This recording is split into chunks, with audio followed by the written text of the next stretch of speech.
আসসালামু আলাইকুম। দর্শক বন্ধুরা, আশা করি ভালো আছেন সবাই। আজকে আমরা আরব সাগরের একটা টানটান উত্তেজনাপূর্ণ পরিস্থিতি নিয়ে কথা বলবো, যেখানে চীনের একটা সুপার ডেস্ট্রয়ারের আগমন পুরো খেলার মোড় ঘুরিয়ে দিয়েছে। হ্যাঁ, খেলাটা কিন্তু আসলেই পুরোপুরি পাল্টে গেছে। ভাবুন একবার, একটা মাত্র যুদ্ধজাহাজ, আর তাতেই একটা অঞ্চলের পুরো কৌশলগত চালচিত্রটাই নতুন করে ভাবতে হচ্ছে সবাইকে। আরব সাগরের এই যে উত্তেজনা, তা যেন এক রাতের মধ্যেই একটা নতুন দিকে মোড় নিয়েছে। কিন্তু প্রশ্ন হলো কিভাবে? কিভাবে একটা জাহাজ পুরো ক্ষমতার ভারসাম্য এতটা বদলে দিতে পারে? চলুন আজ সেই ব্যাপারটারই গভীরে যাই।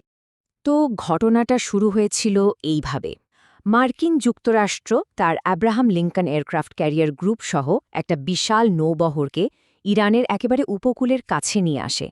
তাদের উদ্দেশ্যটা খুব পরিষ্কার ছিল, ইরানের ওপর সর্বোচ্চ সামরিক আর মানসিক চাপ তৈরি করা। কিন্তু আমেরিকার এই শক্তি প্রদর্শনের জবাবেই চীন একটা পাল্টা চাল দেয়। তারা তাদের সবচেয়ে আধুনিক, সবচেয়ে শক্তিশালী যুদ্ধজাহাজটাকে পাঠিয়ে দেয় ওই একই অঞ্চলে। এটা ছিল একদিকে তাদের মিত্র ইরানকে সমর্থন জানানো, আর অন্যদিকে যুক্তরাষ্ট্রকে একটা স্পষ্ট বার্তা দেওয়া যে এই খেলাটা আর একতরফা থাকছে না। আর এই সেই জাহাজ, নাম টাইপ 055 রেনহাই ক্লাস। যদিও চীন একে আনুষ্ঠানিকভাবে একটা লার্জ ডেস্ট্রয়ার বা বড় ডেস্ট্রয়ার বলে, কিন্তু এর সাইজ আর বিধ্বংসী ক্ষমতা এতটাই বেশি যে বিশ্বের বেশিরভাগ সামরিক বিশ্লেষকই একে একটা গাইডেড মিসাইল ক্রুজার হিসেবে দেখেন। আর এই খেতাবটা কিন্তু সাধারণত সবচেয়ে শক্তিশালী যুদ্ধজাহাজগুলোর জন্যই ব্যবহার করা হয়। তো চলুন এবার একটু দেখে নেওয়া যাক এর ভেতরে এমন কি অস্ত্রশস্ত্র বা প্রযুক্তি আছে যা একে এই অঞ্চলের জন্য একটা সত্যিকারের গেম চেঞ্জার বানিয়ে তুলেছে। এর শক্তির একেবারে কেন্দ্রে আছে ১১২টা মিসাইল সেল। এগুলোকে বলা হয় ভার্টিক্যাল লঞ্চ সিস্টেম বা ভিএলএস। সহজ করে বললে এগুলো হলো জাহাজের ডেকে বসানো খাড়া টিউব, যেখান থেকে মুহূর্তের মধ্যে একের পর এক বিভিন্ন ধরনের মিসাইল ছোড়া যায়। জাহাজের সামনে ৬৪টা আর পেছনে ৪৮টা সেল থাকার মানে হল এটা একটানা অসামান্য একটা ফায়ার পাওয়ার ধরে রাখতে পারে। শুধু সংখ্যাগুলো দেখলেই এর বিশালতা বোঝা যায়। এটা লম্বায় ১৮০ মিটার আর ওজন প্রায় ১৩,৫০০ টন। তবে এর সবচেয়ে গুরুত্বপূর্ণ বিষয় হল এর আকাশ প্রতিরক্ষা ব্যবস্থা। এই যে HQ-9B সিস্টেমটা দেখছেন, এটা ৩০০ কিলোমিটার দূর থেকে একই সাথে ৩৬টা আলাদা টার্গেটে হামলা চালাতে পারে। মানে এটা জাহাজটা চারপাশে একটা দুর্ভেদ্য সুরক্ষা বর্ম তৈরি করে আছে। তবে এই সব আত্মরক্ষার আয়োজন কিন্তু আসলে এর একটা বিশেষ বিধ্বংসী অস্ত্রকে রক্ষা করার জন্যই। আর সেই অস্ত্রটা হলো YJ-21 হাইপারসনিক মিসাইল। এটাই হলো এই জাহাজের আসল তুরুপের দাস। এর ক্ষমতাগুলো শুনলে রীতিমতো ভয় লেগে যায়। এর গতি শব্দের ১০ গুণ, মানে ম্যাক 10, পাল্লা প্রায় ১,৫০০ কিলোমিটার। কিন্তু সবচেয়ে ভয়ঙ্কর ব্যাপারটা হলো এটা ওড়ার ধরন। এটা সমুদ্রের জল থেকে মাত্র ১ ফুট ওপর দিয়ে উড়ে যায়। এই সি স্কিমিং পদ্ধতির কারণে এটা শত্রুপক্ষের রাডারের নিচে থাকে আর একদম শেষ মুহূর্তে গিয়ে ধরা পড়ে, ফলে এটাকে ঠেকানোর সময়ই পাওয়া যায় না। আর ঠিক এই কারণেই সামরিক বিশ্লেষকরা এই সিদ্ধান্তে এসেছেন যে মার্কিন নৌবাহিনীর কাছে এখন পর্যন্ত এমন কোনো নির্ভরযোগ্য প্রতিরক্ষা ব্যবস্থা নেই যা দিয়ে এই মিসাইলটাকে থামানো সম্ভব। মানে মূল কথা হলো এর গতি আর উড়ে যাওয়ার পদ্ধতির কারণে এটাকে একবার লঞ্চ করা হলে এর লক্ষ্যে আঘাত হানার সম্ভাবনা প্রায় ১০০ ভাগ।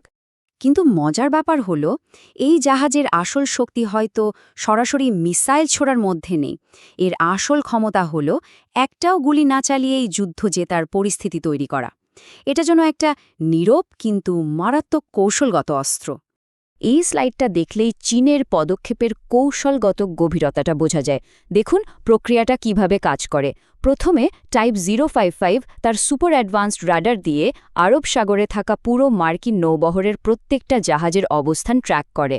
এরপর এই ডেটাটা সে নিজের কাছে না রেখে রিয়েল টাইমে ইরানের সামরিক কন্ট্রোল রুমে পাঠিয়ে দেয়। আর সবশেষে ইরান তখন ওই নিখুঁত ডেটা ব্যবহার করে নিজেদের অ্যান্টিশিপ মিসাইলগুলোকে সরাসরি মার্কিন জাহাজের দিকে তাক করতে পারে। মানে চীনের একটা জাহাজই ইরানের পুরো প্রতিরক্ষা ব্যবস্থার চোখ আর মস্তিষ্ক হয়ে উঠেছে।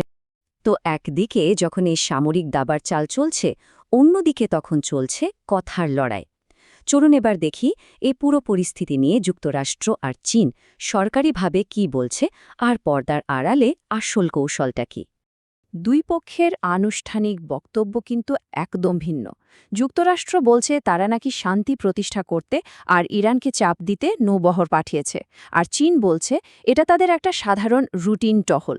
যুক্তরাষ্ট্র আবার চীনকে দোষ দিচ্ছে যে তারা উত্তেজনা বাড়াচ্ছে। কিন্তু এর জবাবে একটা পাল্টা কৌশলগত প্রশ্নও উঠে আসছে। যদি যুক্তরাষ্ট্র তার মিত্রদের রক্ষা করার জন্য পৃথিবীর যে কোনো জায়গায় নৌবহর পাঠাতে পারে, তাহলে চীন তার নিজের মিত্রের জন্য একই কাজ করলে সেটা কেন উত্তেজনা তৈরি করা হবে? সুতরাং বোঝাই যাচ্ছে এই কৌশলগত দাবার বোর্ডে ছকটা নতুন করে সাজানো হয়ে গেছে।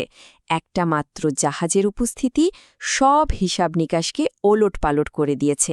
এখন পুরো অঞ্চলের সামনে সবচেয়ে বড় প্রশ্ন একটাই, এর পরের চালটা কি হবে। তো দর্শক বন্ধুরা, সবশেষে বলতে চাই, আপনারা আপনাদের সহযোগিতা আমাদের প্রতি অব্যাহত রাখবেন। লাইক, কমেন্ট, শেয়ার করবেন, সাবস্ক্রাইব করে আমার এই চ্যানেলের পাশে থাকবেন। আপনাদের সবার সুস্থতা কামনা করি। আসুন, বাংলাদেশকে আমরা ভালোবাসি। আল্লাহ হাফেজ।